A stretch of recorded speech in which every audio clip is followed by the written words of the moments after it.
வணக்கம் ஃப்ரெண்ட்ஸ். சூரியன் எஃப்எம். நாங்க சூரியகுமார். இப்பதான் முறை நம்ம சேனல் பார்க்கணும். மறக்காம சப்ஸ்கிரைப் பண்ணிக்கோங்க. தொடர்ந்து நம்ம சேனல ஃபாலோ பண்ணுங்க. மறக்காம பெல் ஐக்கனை கிளிக் பண்ணி அப்பதான் நான் போடற வீடியோஸ் நோட்டிஃபிகேஷன் வந்துட்டே இருக்கும். இப்ப எத குறித்து பார்க்க போறோம்னா, நம்ம சேனலுக்கு வந்து ஏன் சூரியன் எஃப்எம்னு பேர் வச்சோம் அப்படின்னு சொல்லிட்டு பார்க்க போறோம். ஆ பார்த்தீங்கன்னா, நான் வந்து எங்க அப்பா இருக்கும்போது வந்து சென்னை மெரினால வந்து மக்கள் நல பணியாளர் போராட்டத்துக்கு வந்து போயிருந்தேன். சென்னையில போராட்டம் நடந்தது. அப்ப கலைஞர் இருந்தாரு. அப்ப அந்த பீரியட்ல பார்த்தீங்கன்னா, அ சென்னையில வந்து மெரினாவுக்கு போம்போது வந்து எனக்கு எங்க அப்பா வந்து ஒரு எஃப்எம் வாங்கி குடுத்தாரு.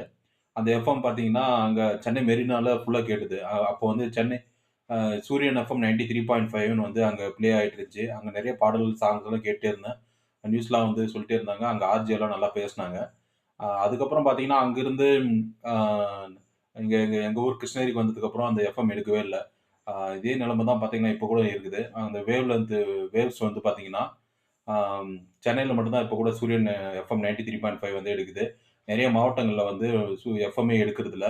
சூரியன் எஃப்எம் 93.5 எல்லாம் எடுக்கிறதே இல்ல. அதனால தான் நம்ம சேனல்ல வந்து சூரியன் எஃப்எம் 93.5 மாரி வந்து சூரியன் எஃப்எம்னு பேர் வைக்கலாம் அப்படின்னு சொல்லிட்டு பேர் வச்சேன். அந்த ஒரு நிகழ்வு வந்து ரிமைண்ட் பண்றதுக்காக தான் அந்த அ அது சம்மந்தமா வந்து பார்த்தீங்கன்னா, நான் நாடாளுமன்ற உறுப்பினர்கிட்ட கூட கோரிக்கை வச்சிருக்கேன். அ முதல்வருக்கும் கோரிக்கை வச்சிருக்கேன். எஃப்எம் வந்து பார்த்தீங்கன்னா, எல்லா மாவட்டங்கள்லயும் வேவ்ஸ் வர்ற மாரி வந்து கொண்டு வாங்க அப்படின்னு சொல்லி கோரிக்கை வச்சிருந்தேன். இந்த கோரிக்கை நிறைவேறுமா இல்லையா தெரியல. ஆனா நம்ம சேனல்ல வந்து சூரியன் எஃப்எம்ன்ற பேர் வச்சதுக்கான காரணம் இப்ப நான் சொல்லிட்டேன். இது போன்ற அப்டேட் மற்றும் விழிப்புணர்வு தகவலுக்கு தொடர்ந்து நம்ம சேனல ஃபாலோ பண்ணிட்டே இருங்க. சூரியகுமார், சூரியன் எஃப்எம். Thank you. அதனால தான் வந்து பார்த்தீங்கன்னா, உதயசூரியன் சின்னத்தில போட்டியிடுறதுக்கு கூட எம்எல்ஏ சீட்டு கேட்டிருக்கேன். கண்டிப்பா எம்பி சீட்டும் கேட்பேன். இது போன்ற அப்டேட்களுக்கு தொடர்ந்து நம்ம சேனலோட இணைந்திருங்க. சூரியகுமார், சூரியன் எஃப்எம். Thank you.